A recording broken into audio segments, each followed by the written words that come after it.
Welcome, everyone. I am super excited to be riffing with my good friend, Nat Douglas. Once again, she has been on the podcast in the past sharing her story, and we keep in touch via voice message, via Voxer. And quite often we are just laughing our heads off as we're messaging one another. And as I'm listening, I'm thinking, gosh, we should put this on a podcast. And then at the end, she says, let me know if you want to riff about this on a podcast. But there was a little bit of planning that went into this. Nat being her emotional authority and me being a sacral saying, let's record this yesterday.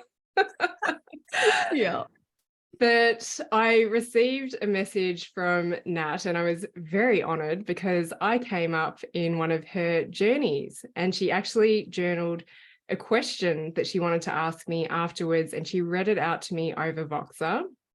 And yeah, I just said, well, my human design is sacral to respond. So let's jump on this podcast because there's so much depth in this for the general public and especially practitioners, because it's all about the metaphysical world, emotions, energetics. And these are questions that Nat has as a practitioner that I know has a deeper intuition.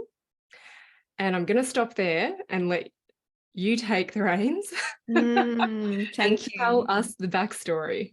Yes. Okay. So the backstory to this is that, as Jin just said, it was a psilocybin journey. And in that journey, Jin came up and it was like this message of ask Jin this question. And I will tell you what the question is in the moment in a second, but some context to that journey.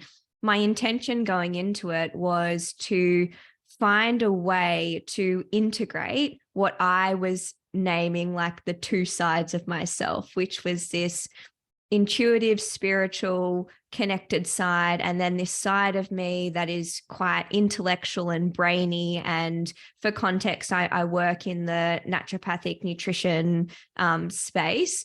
And I use a lot of, functional medicine testing. I use a lot of pathology. I'm very into that side of things. But then also there is this other side to me. And I was getting really frustrated, right? Because I'd be sharing this with friends or other people in my world. And they're like, oh, isn't it amazing that you have both? You should just integrate them. And I was like, what the F are these people talking about? Just integrate them. I'm like, how? They feel so separate. And I was just getting really overwhelmed with it and frustrated with not being able to sit with that. And then, so I went into that journey, so much in it, but what kind of came up as a question was to ask Jin, which I did, was I'll paraphrase myself, is how have you managed to go from originally a very quote unquote scientific world in terms of, osteopathy, where we're working in this like very tangible, practical, I can see it, I can feel it in a very physical, tangible way world, into the world of energetics and emotional body, particularly, I think, because when I found in my experience that when you're in the world of the physical body and things that you can tangibly touch, see, measure in a numerical way or a very, I guess, mainstream quantifiable way, it feels there's a sense to me that it's more certain and it's more respected, and therefore it feels more reliable, or I can justify it to my colleagues, for example. Whereas in this energetics world and the emotional body world, it feels very all-knowing internally, but very hard to try and bring out of the world that it exists in into this kind of other world of practicalities and the physical. And I'm really fascinated by like, how did you transition, and did you struggle with trying to exist in the two worlds? And is that partly why you've gone kind of full blown into the energetics? Maybe we'll start there. Yeah, there's so much in that question, and I hope you're able to break it down a little bit for me. But what I love in summary was, how do I trust in the power of emotions, energetics, metaphysical world to be just as powerful as the numerical world. And you also asked, given my background of transitioning from an osteo, which is, I would consider, conventional, but definitely has more of an alternative side to it, maybe that made it easier, is you asked, how do I not get pulled in and out of that? And so, yeah, it has definitely been a journey. And I would say, where are we? We're middle of 2023, and I jumped into the online space 2020 and just did this full transition and gently let go over 18 months of my osteo hands-on work. But I was dabbling in this world with clients, testing and trialing out my intuition, what I was reading in their body, and noticing the patterns that came out. So the great thing of being an osteopath is that I was seeing quite a few clients. At this point, I was seeing about 25 a week. In the past, I'd seen 60 to 70 a week.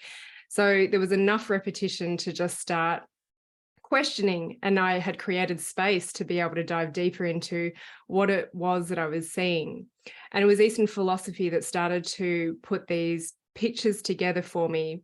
And it was mainly people's physical presentation, where I guess in the numerical world, the practical, tangible world, is that there are protocols that you can follow, and there's a little bit of give and take, but it works until it doesn't work. And yes, people will trust in the numerical until they don't trust in it, until they stop getting the results. And you and I know that there are some people who really like to have the outcome measures. They really like to have the test. And I will still encourage those people to have it because sometimes they need the proof. But I'll always say to them, if the test results don't change, then it might help you to trust even more in the emotions, the energetics, and the metaphysical. And so I think with the practical, we've just been so conditioned. We've been so conditioned to all of these test results, and they are actually easier to feel like we're doing something. To get into the masculine, there is still this very unconscious drive to fix things rather than let things be. And we have this amazing world of convenience. And I don't want to discount the conventional world at all because it has a time and a place. But it can feel easier to go and spend money on something, to take supplements, to go and get a test, to feel like you're doing something and that you've got a plan. And then there can be a huge amount of disappointment when you reflect back and go, oh my gosh, I've been on this journey for this long. I've taken all of this stuff. I've spent all of this money, and I'm not getting results. And that's where I really want to let people know, and you let people know very much about emotions. And that's so much harder for people to address. So I also feel that the journey of entering and trusting that deeper knowing about emotions, energetics, and the metaphysical world is really about honoring timing. So it's easier for someone to go down the practical, numerical, biological pathway than it is for energetics, emotions, and metaphysics. Do you think that's true for both practitioners practicing in the space and also clients experiencing it, or the general public experiencing it? Yeah, for sure. And if I speak to the two sides, because that's who I work with, practitioners and also the general public, is that I get a lot of people fascinated, just like you're asking these questions to me, is the strategy. Like they're asking how did you do it? And it's actually taken a number of years before I really came out in 2020, driven by fear of like, gosh, I've got to do something. But it was the best move I made. Is there's a lot of practitioners out there who are wanting to integrate, very aware about the emotional world, the energetic world. But I think what's challenging is that I don't know how possible it is to be able to address that at a deeper level in a half an hour, even a 1 hour consult. I now spend the other day, a first client, it was 3.5 hours, and it was just the history taking. But it was amazing because I had that space and time to not rush through, and we could clearly see all the patterns that were reoccurring from 30 years ago to 10 years ago to just 2 days ago. And it was just the same, what I call the same shit, different story. So we've got to create a physical space to be able to recognize all the things that happen in that energetic space. And I feel like the biggest thing that holds practitioners back is what you said. What are the conversations I can have with my peers? What if someone questions me about it? And I definitely had people question me about it. I knew that there were whispers happening in the background, but I guess my journey is that, my gosh, it's just so undeniable what happens. And I've had so much more evidence with my clients, things that have happened beyond what I actually thought was possible, is that I know that it's not my job to question it or put limitations on it anymore. And at the end of the day, what I've been saying is, it's not that I don't care from my heart, but I don't care what someone else thinks, because if the person in front of me and I'm getting results and amazing feelings and manifestations in my life, then I'll lead the way and I'll lead by example. And it may not be in their lifetime, in this lifetime, for that practitioner to honor that timing of the integration of this intangible world. And then likewise for clients, like if anyone's been to my masterclasses or anything sharing on here, is that often the people that I see have already spent hundreds of thousands on their health. And I don't say that I wish you came across my work earlier or this work. It's not necessarily my work, but that's part of the journey. Sometimes you've got to find out that you've tried all of those things and they didn't work, or sometimes people will enter the journey a lot quicker. And it's to not have regrets, is that everything has led you to maybe even trust on a deeper level to actually take action on this pathway and walk this path. Yeah, it's I think of that line, like, what is it? It's when the student is ready, the teacher arrives, or something to that effect. And I can really resonate with that, witnessing clients where I have some that are the only thing that feels accessible to them in this current moment in time is the very like dietary supplement basics. And it's almost like to get their buy-in and to even get them more connected to their body, we need to start there. But it always inevitably gets to a point where we've done that and they're at a crossroads of, do you keep doing the same thing and hoping for a different result and keep jumping from test to test, supplement to supplement, diet strategy to diet strategy? Or are we turning towards the fact that there is actually something more here to explore? But I very much feel like it's a timing thing, as you were saying earlier, in terms of not always like when you're ready for this, you might not feel comfortable, but you'll feel like a readiness, and it'll keep coming in your world and it'll keep coming up. And so I really love what you're saying there. Although I do want to go back and just speak a little bit to what we were talking about around this feeling of, like you were saying, you felt there were whispers in the background, or that people were talking and questioning. And I feel like I am someone who does care what people think. Mostly people who I want their respect or who I respect them.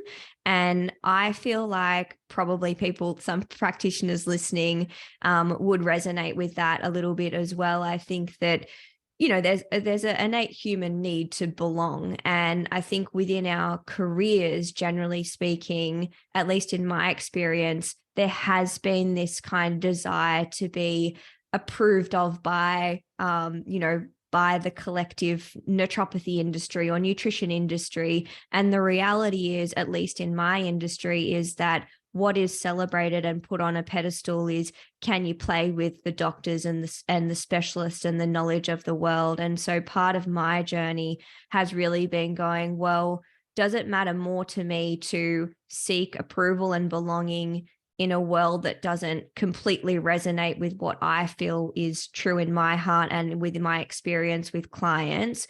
Or is it more true to, be like I guess an expression and a healer in the way that I know from my lived experience makes the most difference. And I think the question off the back of that for me to you is how did you let go of, you know, the caring about what other particularly colleagues think, and also how did you strengthen your faith and trust and just deep knowingness that the metaphysical and the energetics was kind of where it's at, beyond, if there is anything beyond just you witnessing it in clients? Like, did you seek out mentors? Were you spending more time personally in that space? How did that play out and strengthen for you? So I say that my career as an osteopath was about 15 years, and definitely I went straight from school to uni for 5 years and then started practicing when I was 22. And I think there's, not for everyone, but there can be this age of in your 20s, there seems like there's such a separation between you and your 20s and people in their 30s, 40s, 50s. And then as you get into your 30s, that gap closes, and 30 to 50s, you're all just the same. Yeah. You've all got pain and shit that you're dealing with. So yeah, I was totally intimidated by doctors and specialists, and even some physios and other osteopaths that were more experienced than me. But as I moved along the journey, and I'll probably realize that more and more people were not getting the results from these practitioners. Again, not everyone, but just a handful, because as an osteopath, you're usually at the end of the line. Maybe like a naturopath as well. It's like, I've tried everything else. Totally. Now I'm trying this thing that I'm not too sure about. Is that, yeah, I would see these clients. And also I've worked in many small towns. You work with practitioners, you realize everyone's got shit going on, and then that gets projected, and we've all got our own inner work to do. And you know that I always say to practitioners, keep doing your own inner work so that you can hold more, because there's some really big stuff that you hear from clients. And if you can hold that, you can really help them. But I started getting doctors, physios, local practitioners referring clients to me. And I would hear the stories from my clients saying, oh, my doctor said that they don't really know what you do, but they've heard stories, so they told me to come and see you. So it was this thing that was very difficult to explain. And I'm still working on refining how do I explain this. But I think a lot of it's through storytelling. You know, there isn't just a set way, because we both believe in this work, but we both facilitate it in very different ways. So there was that, like, oh, cool, that doctor's referring to me, or that physio is referring to me. But in the meantime, I just kept on doing my thing. I kept on sharing it, which was more word of mouth at the time. And then I just took this massive leap to start sharing it in the online space, running a podcast. But it all came from a deeper place of, I just want to share this with people. If I can just get one person's life to shift because of something they heard, that would be incredible. And then it's been so rewarding to have so many people's lives shift, not everyone's. And it was, yes, the experiences that clients were having, like getting pregnant after being told that they'd have to have IVF, healing autoimmune conditions and not having any markers remaining, or, you know, just all sorts of varieties of cancers. And then beyond that, mental stuff, behavioral stuff, eating disorders, that people just know that they're holding on to it, and they feel like they want someone to get deeper. They know it's emotional because they've just tried all the conventional stuff. So it was those referrals. It was also myself, like my energy, my own health was really shifting and transforming, because one of my turning points was back in 2012, getting quite sick and repeatedly sick. Part of that was environmental, but a huge part I see was emotional, and me knowing that I wasn't expressing this truth and I wasn't really trusting it in the way that I saw it. And so I got to a point where it's like, right, if this is the only thing left, I thought I had tried everything. I obviously didn't try everything, but at the time I felt like I had exhausted so many options that I was willing to try. And it felt like, well, this is free. Should I just give this a go? And as I expressed and shared more, and then therefore attracted more people who then got more results, like the energy cycle just fed. And so I get a lot of energy from interacting and having conversations like this. And I'm sure it's impacting some people. And yeah, when they're ready to take the work deeper, they'll either cross paths with that teacher, that mentor that shows up, or into my world, which is really cool. Yeah. Yeah. Does that answer that? It does. It does. And I think it's good. I mean, what I'm hearing you say is that really it's been a bit of a marriage between like your own intuitive sense of like there is more, and then listening to that and following that thread, and being in the position where you've been able to experiment with other humans and then see them have this same experience in terms of when they're leaning into that metaphysical world, emotions, energetics, really getting an additional layer of healing. And I think that's incredible, because I can imagine, or at least in my experience, the most powerful way to develop belief and trust and just this unshakable knowing in this space is by either experiencing it yourself or witnessing it in others. Because the reality is no one is going to study it in a conventional way, because A, there's no money in it, like B, it's too difficult. And so really, I think for me, part of the paradigm shift or the thinking shift has been not trying to use the same metrics of measurement in both the physical, conventional medical world as with the energetics or metaphysical world. And I think that is a bit of a shift that does help. And also, as you were saying, it doesn't mean that they both can't exist, but it's really about honoring them and allowing them to be there in their true light and where they shine, and knowing when to pick and choose which one. And that's going to depend on the person, on their journey, on where they're up to. But it's my belief that you can't get to the optimal place without entering the energetics or metaphysical or emotional world at some point. And it's also always a choice. Absolutely. And you've got to be ready for it. And I think with what you said about getting optimal results, or to the likes of that, by introducing the energetics, is if you can just start with being curious, like what if? And I want to circle back to that, because you also said, how did I get over caring what people thought? Yeah. That, you've learned with me, we talk about chakras, and this is the solar plexus, like stepping into my identity, who I am in the world. Can I trust? Do I have the self-esteem and confidence to speak my truth? And just know that people are going to criticize and judge, either to my face, online on social media, or behind my back. I feel it all. Now, I haven't experienced a lot, but I have experienced it. And what I've had to do is to work through my own past experiences when I was younger, when I was in my teens and my 20s and my 30s, the past experiences when I've experienced shame or bullying, and the emotions associated with that. So I'm all about empty out that cup, and then I can attract and I can hold more. And then ultimately, what I've been speaking a lot about recently is that you move from the solar plexus into the heart, which is, I love you unconditionally, even if I don't know you, even if you disagree with me, even if you misunderstand me. I trust that whatever the journey will be for you and I is what it is.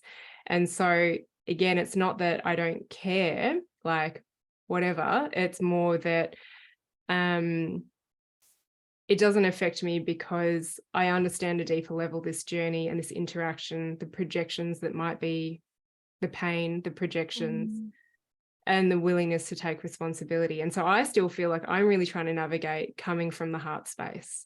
I love that you shared that, because I have to say that if I had to hazard a guess, I'd think most people who have been around your work or around you as a human would be under the assumption that, oh, like Jin just doesn't care what people think, like that she just doesn't care and she's just like so her own person, and assume that that's always been the way. And I think it's really good to speak to going, actually, no, I have felt that. I have felt shame. I have felt the, feelings of rejection or judgment from other people. And rather than letting it sink me back into my shell and, just quote unquote staying in line for the sake of being accepted, it's actually going back and doing exactly what you're teaching other people to do, which is empty the emotional cup and then choose to move forward despite the uncertainty or despite the judgment. Because I agree with you. I think no matter what you choose, there's always going to be someone who is ready to, judge you or pull you down. And I think it's, for me at least, it's been about how do I hold that at the same time as moving forward and trusting my own intuition over kind of bowing down to the judgment of others, and kind of, getting back in line is how I would think of it. Yeah. And in the practitioner world, it's what have you got to lose? Maybe the title, maybe your registration. Yeah. Can you trust? Just like if you lose your business, can you trust that you will rebuild it all? The other thing that I said that I would circle back to, and we had a little conversation before, but we made sure we hit record because we didn't want to lose too much of it, is that whole curiosity of energetics, and how I was voxer coaching someone this morning of back in the day. Like I listen to some of my stuff or I read it and go, oh my gosh, I'm probably going to start sounding even more batshit crazy to some. I already sound that to some people, and they just, they don't get it, and some do, and they get drawn in by a feeling. But I remember that I was that person in the past going, oh my gosh, is it really about energy, frequency, and vibration? And I, instead of judging, which I did at the back then, is now I feel like I get it. And when I say I get it, I know that I don't really get it. But now I feel like it is all about energy, frequency, and vibration. And the sort of lay explanation for me is, whenever I'm dealing with someone in business, coaching someone in business, they know that they've got to do with the personal work first. And the personal work will keep on coming up as business challenges come up. And if they've got a challenge in their business, things aren't flowing for whatever reason, or they're having a bunch of just challenges, I always ask, what's going on in your personal life? Start there. But focusing on your business can be a little bit like taking a supplement, a medication, and just going, I'll do this, I'll do that. And so it all kind of pairs away when you realize it goes a little bit deeper. I have a question for you. Yes. Can you I have ask a question something? for me? Yeah. Yeah. So I love when you shared about your journey, how it was it's a deeper knowing, but when you were, is it under the influence? I don't know. I haven't actually gone on a journey. Tripping on a journey. Whatever we want to call it. When I was in another beautiful world. Yes. You said that everything just seemed like it was integrated. Of course, how could I question it? But how can I stay in that space without being, in quotation marks, high? I'm not ready to go, not ready to microdose myself every day. So I need a different solution. Yeah, I did ask you that. Yeah. So I just want you to share a little bit about your experience of feeling this oneness, because that's what I've heard from a lot of people. I have not gone on any plant medicine journeys. At the moment, my fear is, what if I don't come back? Like, life is pretty good at the moment. I feel the oneness of everything. Yeah, totally. And I actually think that it's not, as much as I have done it and have had really positive experiences of it, I don't think that what you get from it, you can't get without taking it. So what I mean by that is I think that oneness, that sense of just like everything is connected, is available to everyone at any time. It's more that, in my experience, the plant medicine journeys that I've been on have made that just absolutely undeniable and so much easier to access. So yeah, it's always really funny when, and I remember when some of my friends first described having plant medicines to me. And I remember them saying, everything's just connected, like everything's one, like nothing is separate. And I remember listening with my head and being like, I hear what you're saying and I love you. And also I want to get it, but I don't get it. And I remember one of them saying to me, Nat, if you choose to do it one day, you'll get it. Like, you'll just get it. And I remember thinking, sure, if you say so, I will just get it. And then when I've had my experiences, I was like, oh, I get it. And probably some easy ways to explain this. And again, maybe it'll land when it's supposed to land for you if you're listening to this thinking she's absolutely lost her marbles, is that so for example, when I was in the journey, I had medicine music playing. So medicine music just being like various, music that is, ancestral in nature, or has just got like a lot of African drums or just healing sounds, basically. And I remember lying there, and this has happened several times when I've had plant medicine journeys, where there's like a drum beating and I'll start moving my foot. And it's like there's no separation between that is the drum that is being played by someone else and this is my foot and it is tapping. It's almost like everything is connected and I'm creating the music with my foot, but it's also not separate to me. And there's also this sense of like you can't necessarily, or I couldn't feel where my actual physical body started and my energetic body finished. It was just like this fluidity and this connection between everything that then also extended onto whatever I was interacting with in my space. So you go out, or I went out into the sun and around the plants, and I could feel their energy rather than feeling like here is my hand and here is the plant that I'm touching. It's this integration between the world where the physical is no longer the primary thing that you're seeing, acknowledging, experiencing. It's this energetic world and this exchange of just realizing that everything is one. And what's meant by that, I feel, is everything is energy rather than, I'm a leaf. Like, I'm not a leaf, but I am the energy of that.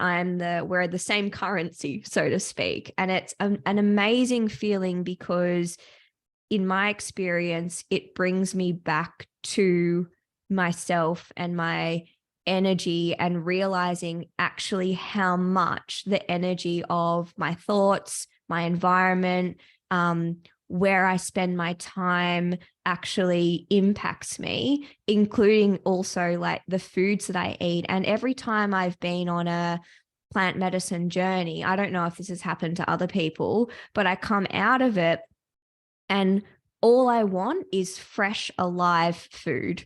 And I think that's, interesting because you a lot of the time when I'm doing these journeys or when I've done them, I'm not eating beforehand because it's part of it is just like letting the medicine do its work uninterrupted.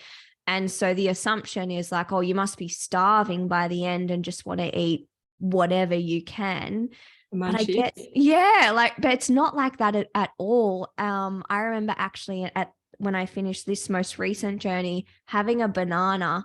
And oh my God, it was the most delicious, delightful experience I've ever had. And it's probably what I imagine feels like when you're a baby and you're eating for the first time. It's like this whole embodied experience of like the taste, the texture, everything. Whereas, outside of that, I'd waff a banana down and be like, yeah, it was nice, filled a spot, needed that, gotta go.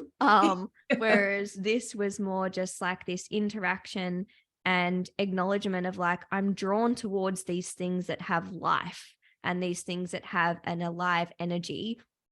And it's just, yeah, it's pretty amazing to be reminded of. And I would say since that experience, what's really come up for me is this desire for more ways to stay connected to that. And what I've intuitively moved towards is actually less distraction. So what I mean by that is, rather than putting on a Netflix series every night, some nights I will just lie there and listen to the sounds outside and do some stretching. Or this is something I've already been doing, but something that maybe other people can do to feel more connected to that energetic world and things around them is go for a walk without your bloody phone. Like I love going for a walk in nature with no other distractions around me. And I think that's actually quite rare. I don't think many people do things in a way that is, they are just doing what they're doing and they're just being with the environment that they're around. And I think that's really helped me stay connected to that more feminine energy and that more feminine side of me as someone who is notoriously like a doer, like a go-getter, so to speak, and who has spent a lot of time in my masculine. Yeah, I think that's a really, really beautiful explanation. And I think it can help if we just, like, everyone's experience is going to be their own. And I listen to you, Nat, and you're just so good at owning that this is your experience. You're really in the I and not the you. So the more we can share these experiences, the more people can collectively put it together and then be curious, like, what's my experience going to be? And there's a few words that you use at the very start, like, how do I integrate? And I think one of my responses to you is, how do I integrate this tangible and intangible world and the numerical and the metaphysical, emotional, energetic world? And even in the question, the word how is what I pick up, is because that's the mind trying to understand. It's the masculine. It is trying to put a strategy behind it, because that's how we learned at school and university. And actually the learning is in the experience, which is the being, which is the feminine. So it's go and do and take the journey. But actually from what I've heard, is like, it's a whole environment. You're so supported to not have to worry about other things. And then the experience, the being, that's where energetics is. And there was a recent social post that I put up. I just have these random thoughts come to me, and I often have to dictate them into my phone. Otherwise, they're so powerful that I think, of course, I'm not going to forget this. And I'm like, damn it was so good, I forgot it. And I have a million things that aren't even out there. But it was that as soon as you get into your mind, you try and understand, you put mathematics or logic behind things, or you try and be very practical. That's using your masculine energy, which the majority of Western society are really used to. But masculine energy comes with feminine energy, and they flip and they flop, and they essentially balance one another out. They're never just even keel. And for me, in my experience of this work, is I came from a very academic background. I learned, I had photographic memory, and I've learned to let go and decondition myself, because now, as soon as I catch myself trying to use my mind, mathematics, understand logical, practical stuff, I know I need to stop, because it's such a waste of my energy. And actually, to bring in more of the feminine is the being state, the experience, which is where you access energetics. I love what you said there, because it really parallels something else that I came away with from that journey, which was to follow my intuition before my logic brain, or like my brain, tries to come in, and to just start to strengthen that. Because kind of similar to what you're saying, there is, I think we all have the ability, we are all intuitive, and there's access to intuition. And I also think that as a collective society, that form of emotional intelligence, or that form of intelligence, that intuitive intelligence, is not, it's not revered. It's something that is not respected, it's not celebrated, it's not encouraged. And so rather than going, oh, well, then I should play the game that the collective is playing generally, it's really going, no, I'm choosing to actually strengthen this type of intelligence, knowing that you can strengthen it, but like anything, in order to create it to be something that feels grounded, feels embodied, feels like your go-to over just the mind stuff, you have to practice it. And so for me, the practice now is when I have an intuitive thing come through, before I go, oh, but XYZ, this is why that can't happen, or this is why that doesn't make sense, just doing it and seeing what happens. And in my experience doing that, not just recently, but in my life, whenever I have followed the intuition, even when it didn't logically make sense, I've always landed where I'm supposed to be. Yeah. Even if you work that out years later. Yeah, totally. Absolutely. And I think it's funny because I'm married to someone that is incredibly logical and practical. He also has strong intuition, but he's a Capricorn. He's like background of engineering, very strategic, very logical in that kind of way, and can be very heady. And I now, in my relationship, say, if we're trying to make a decision, for example, and I say, no, I just have a feeling that this is what we need to do, there's now an agreement between us that if I have a really strong feeling about it, that's enough evidence for us to follow that thread, even if I can't logically or practically justify it. Oh, I love that. And I know that so many people that I have worked with are probably going to just like get this snippet and get their partners to listen to it. Yeah. It's like, can you just listen to my intuition, even if it doesn't make sense? Yeah. And I've had these discussions with Gav recently as well. I'm like, I've actually created so much evidence for you that I do the craziest things that majority of society and friends do not agree with, but look at where we're at and our life is pretty good. And can you trust me? Again, that his emotional authority needs 24 to 48 hours. Think about that. Can relate, Jin, can relate. Need to sit with it. Totally. And it's funny because I have this beautiful mentor, and she might listen to this. We met years ago in the clinic and then separated, came back together. And she often says, I see myself in you. And then I'm like, that's awesome, because if this is where you're now, Yeah. let's go. But one of the conversations we're having, because she suggested something out of the box, and it's really hard. Like, I've never had to wait for something so long to come to fruition. And I can't share openly just yet, but I hope I can soon, is that we've been making some decisions, and Gav and I have had this tension of like, this is what I want to do. And he thinks it's a rash and an emotional decision, but I know that I'm listening to my intuition. I know that I've done and doing this work, and I receive outside guidance as well, but I never hand my power over to them with the decision making. And I was talking to this mentor friend going, gosh, there's some people that just really, I can feel they're scared for me. They're fearful for me, and they're telling me I shouldn't do this, that I should hang on to this or that. But I know that that is the way that 95% or the majority of society will operate and believe.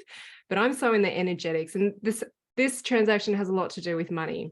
And I see money so much as energy, and the way we receive money, the forms that we receive money can have a degree of fun to it compared to there's different degrees of fun depending on how you receive the money. Like, for example, actually, Gav and I just did our wills together yesterday because he's off to Peru for 3 weeks climbing.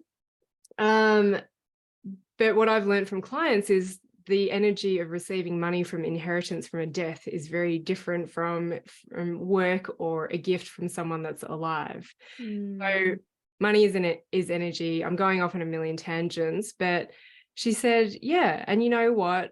I've made all these moves in the past as well that people were so worried about, and they think I'm crazy right now, but I'm a hell of a lot better off than what they are, because they stayed in that, I guess, what we would call conformity. Like, this is the way you should do things.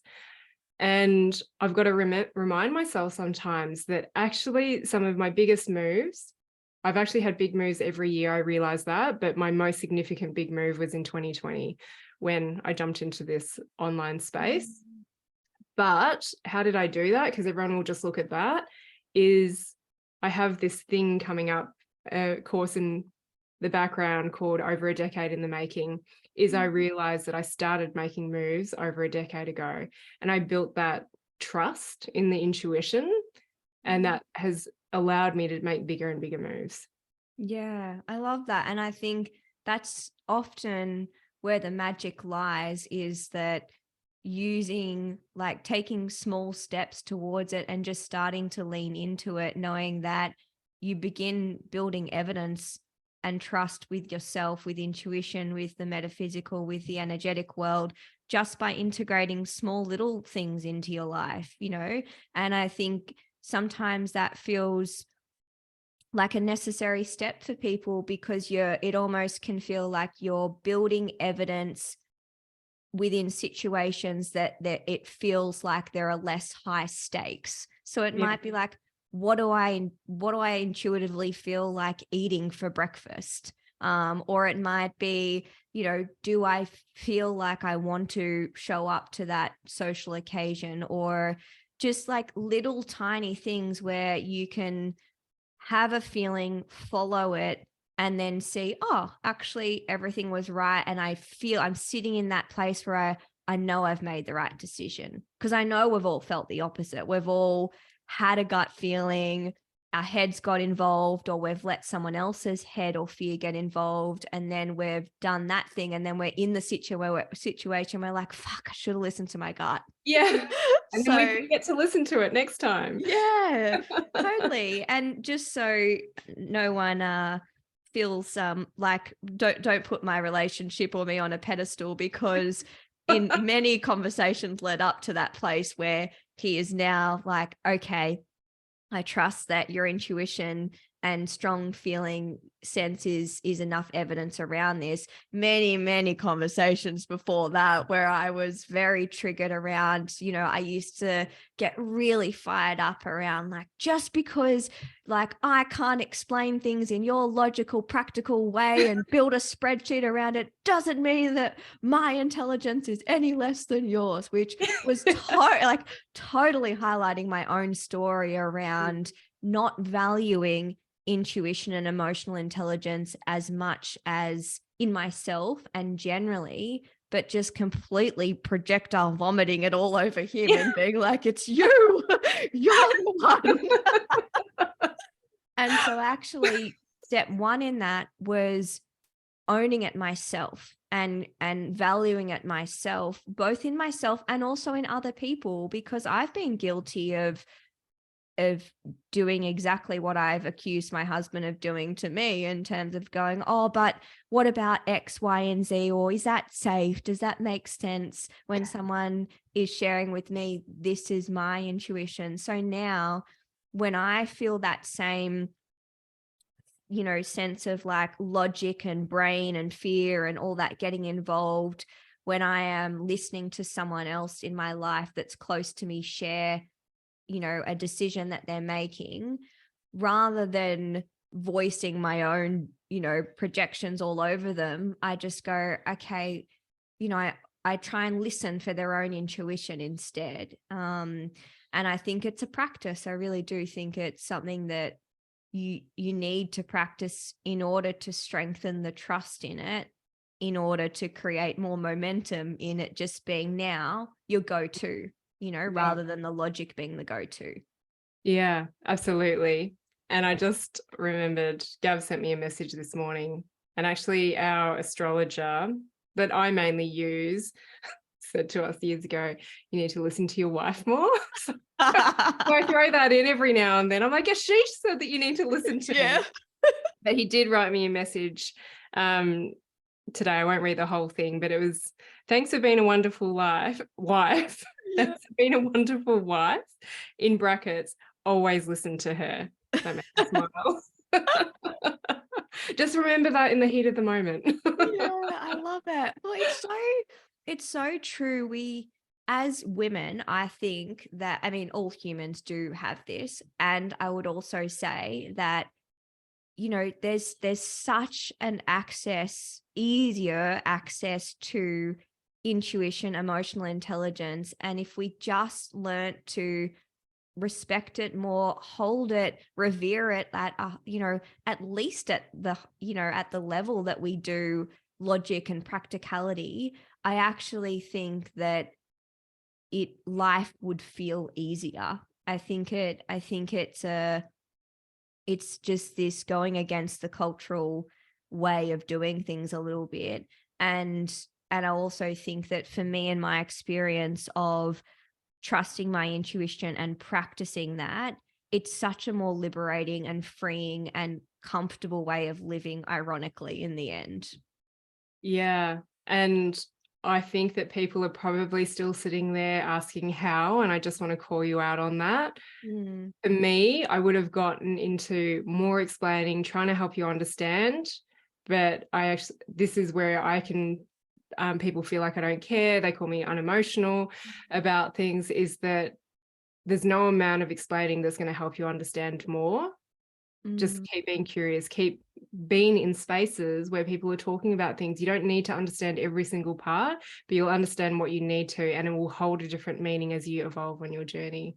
I love that. And when I hear you say that, in my body, I feel grounded in that, in terms of, I feel that, for me at least, the experience is where the how lies. Yeah.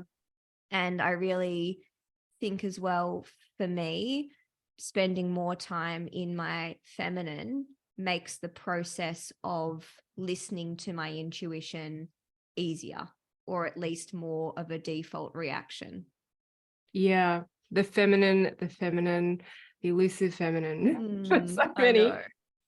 I feel like for me, it really landed, I say October last year. And it was in this whole, people still approach, how do I do the feminine? What do I do to get into my feminine, which is still a very masculine approach. Mm, And the whole self-care, yoga, meditate can feel very regimented and masculine still. So then it doesn't have that full experience that's available, but it's part of your journey. And then I had this aha moment after doing a 10-month female embodiment pleasure course that I was doing for myself, but it was meant for facilitators, is that I was searching for this elusive, like, what is embodiment? And for me, it was riding my horse. And this mm, doesn't mean that everyone goes out and buys a horse or goes horse riding, because that's my thing that I yeah. feel.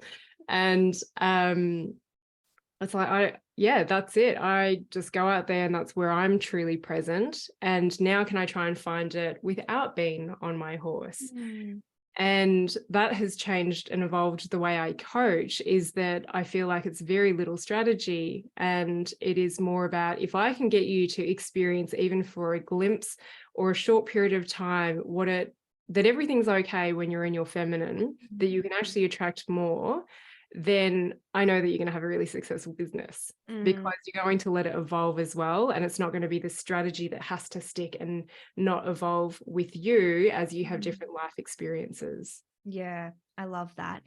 And as you were speaking there, I was thinking about something else I wanted to bring up or bring into the conversation, because I'm sure I'm not the only one, is that I think that what I've made the mistake of doing in the past in my business, and perhaps that could be extended into life as well, is trying to be the person or the practitioner for everyone, Mm. and then diluting what my, I don't know what it might be, like what my power is, what my authenticity is, by trying to meet everyone, serve everyone. And I think that for me, in my experience of business, whenever I start to lean more into that and like, I'm for everybody, like wherever you're at, whatever type of human you are, I tend to start to attract people that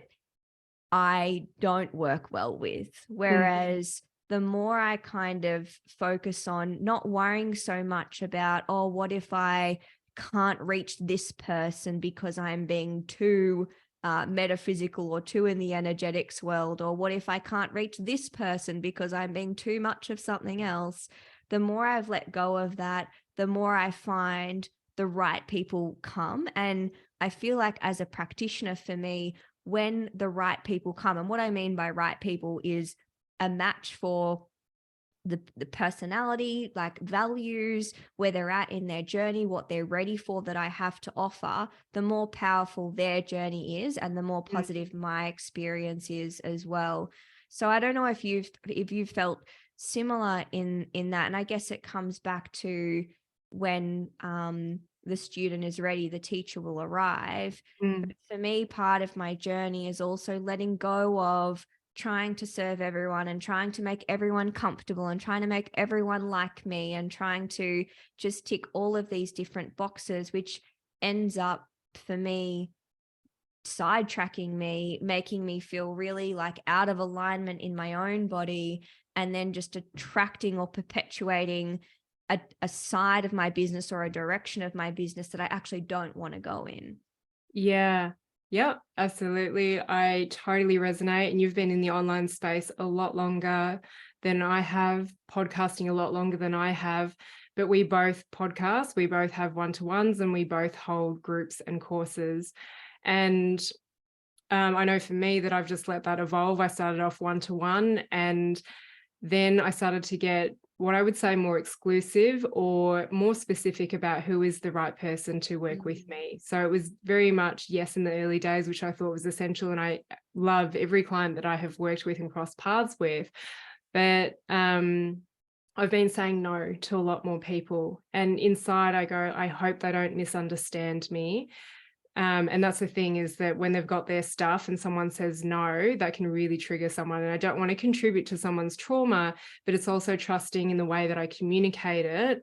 I do say it might not be the right time for you. So that is where my courses started to evolve. Well, it's a no for one-to-one, but here, this course might be better for you to jump into. And I think the other thing around that came up for me as you were speaking is the expectations people will hold on a practitioner.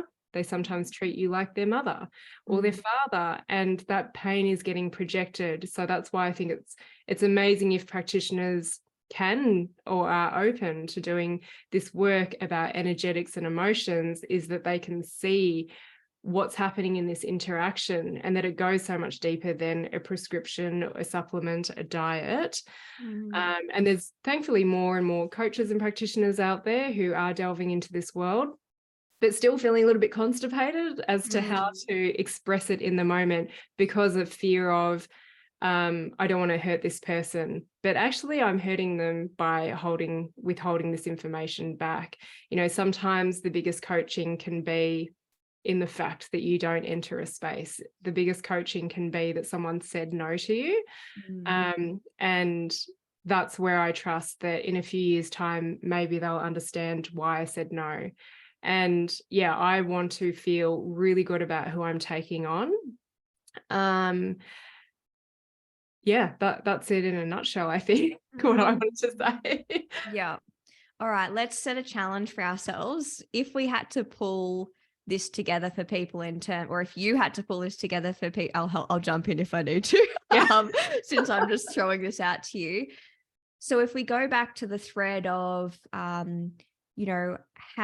maybe not how, but what has been your experience of anchoring into and trusting the metaphysical and the energetics world?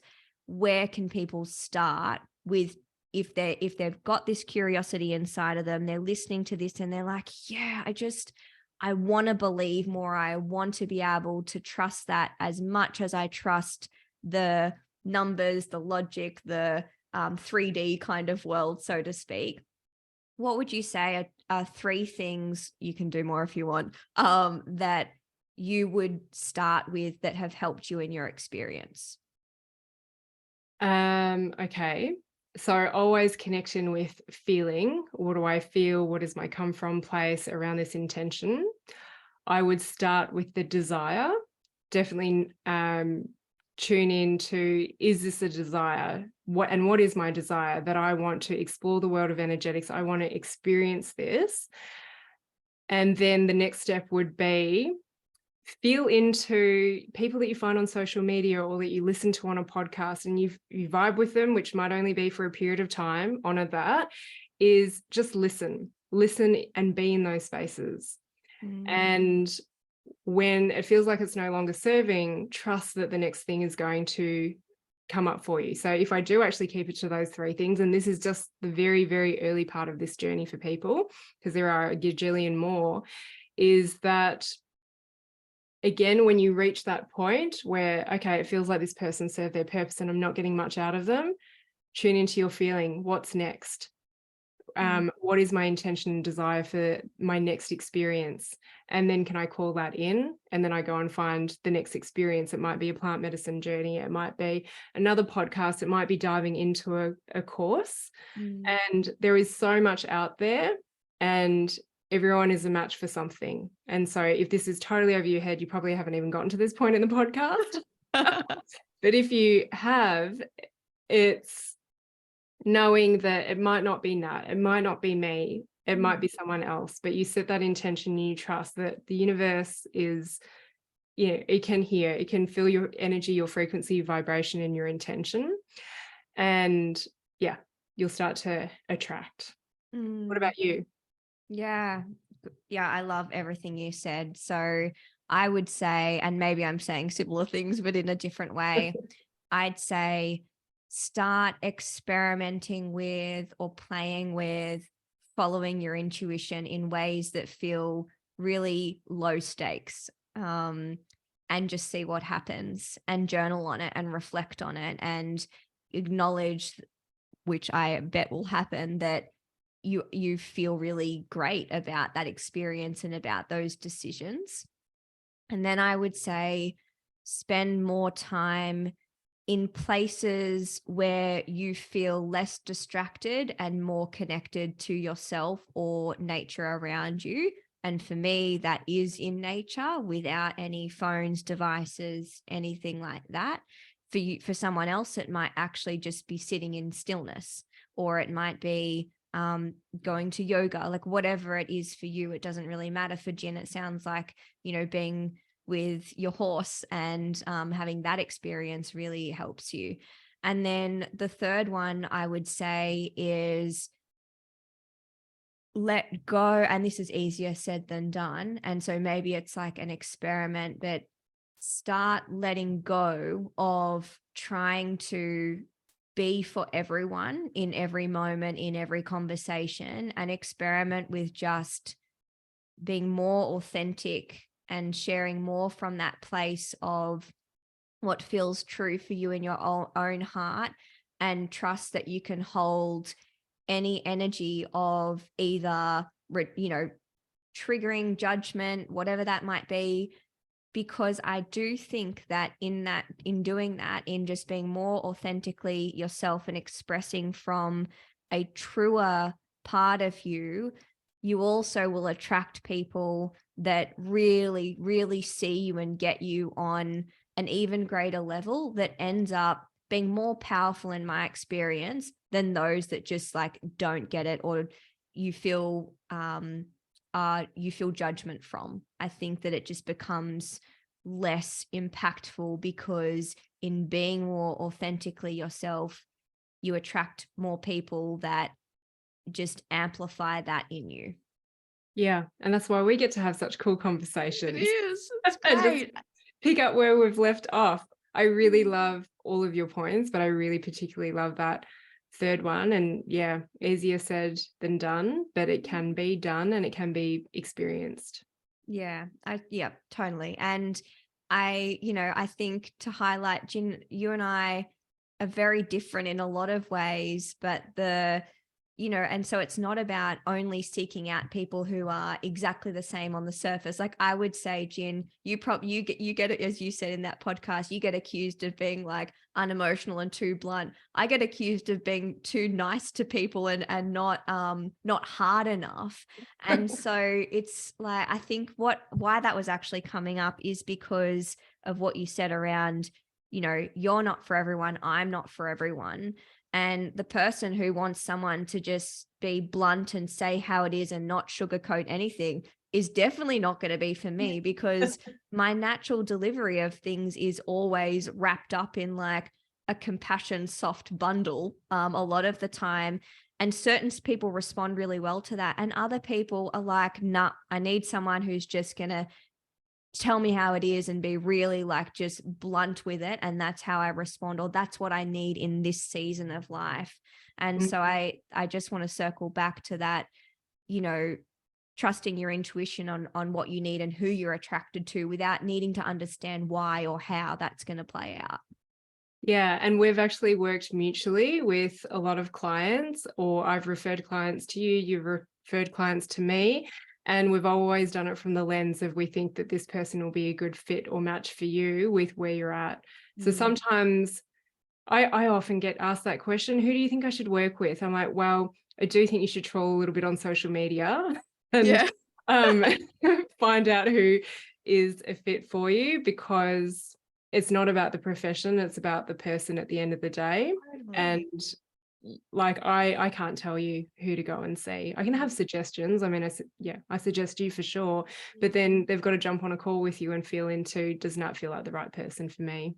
Yeah, absolutely. And I think that's a great practice, is to feel like, sure, you can ask other people that you trust for their suggestions and as a place to start. And I always tell people, it's funny, at the end of my discovery calls, or you know, connection calls, is my like parting line is often, do whatever you feel like is the right next step for you. Yes, I can help you, or no, I can't, whatever the answer might be. And also it needs to feel like a yes from you. And I think I say that because I genuinely mean that. And I actually genuinely think we are drawn to people for a reason, and for a season. And that's been true in my experience. And I certainly know that, you know, that's true for a lot of clients of mine as well. And, you know, sometimes, and I've had clients where they've been with me for a bit, and then I've actually said, you know what, I don't actually think I'm the right person for you anymore. Here's a couple of other people to explore with. They'll go off and they will explore with those people. And then they come back in this next season where they're like, no, I'm feeling drawn to work with you again in particular. And I'm like, great, like, let's do it. And it's a different experience. So what you were saying earlier around just trusting when you're getting that nudge that, you know, you're like beating your head against a brick wall or something needs to happen, listen to that. I think so often we go, no, but, you know, she's helped me in the past, or this particular strategy has worked in the past, so it must work again. But it's like, well, is it? Like, is it working? And if it's not, I always invite people to like bring almost like this playful experimental, like I'm just running an experiment energy to things, rather than all this pressure of I must get it right next or I'm just screwed, you know, just bring playfulness in. Yes, playfulness, feminine. Yeah, that one I'm good at. I'm good at. So this feels like it's a good natural ending for this episode. Is there anything else that you want to add? No, I think I've said everything I need to say. I've got one thing that we discussed before we were going to come on this podcast together, is just in honor of Nat's plant medicine journey, please do not reach out to her and ask her where she did it. So sorry, friends. Yeah. Where did she do it? Who did she do it with? That is not going to be shared, and she won't share that with you if you just reach out to her. And again, that is part of it, will show up for you when when the timing is right. And that's honoring the plant medicine community as well. Yes, thank you for speaking to that. Yeah, I will not answer, and for exactly the reason you say. I think it shows up when it's supposed to, and that's been my experience, and I don't think it's for everyone. I think you'll know when it's for you. Mm. Oh, this is fun. It is so good to chat with you. I know that we'll be chatting again soon. Yeah. And yeah, I really hope that this conversation landed with those of you who are listening. And I'd love for you guys to reach out to me or to Jin personally. We're always really curious to hear what you have to say, what your takeaways are, and your experience, because I think it's a way to just keep circulating this work and the power in this way of existing in the world. Absolutely. And share this podcast if Mm. it resonates with you and you want more people to hear it, because we know it's not going to land for everyone, but those who need to hear it will. So thank you, Nat. I'm off to ride my pony and have a whole Amazing. afternoon with her. What are you up to? Well, I'm diving into some client work, and then hopefully I'll be able to get to the surf later this afternoon. Amazing. So cool. It is. It is. All right. So good to speak to you, and we will connect again soon. We will.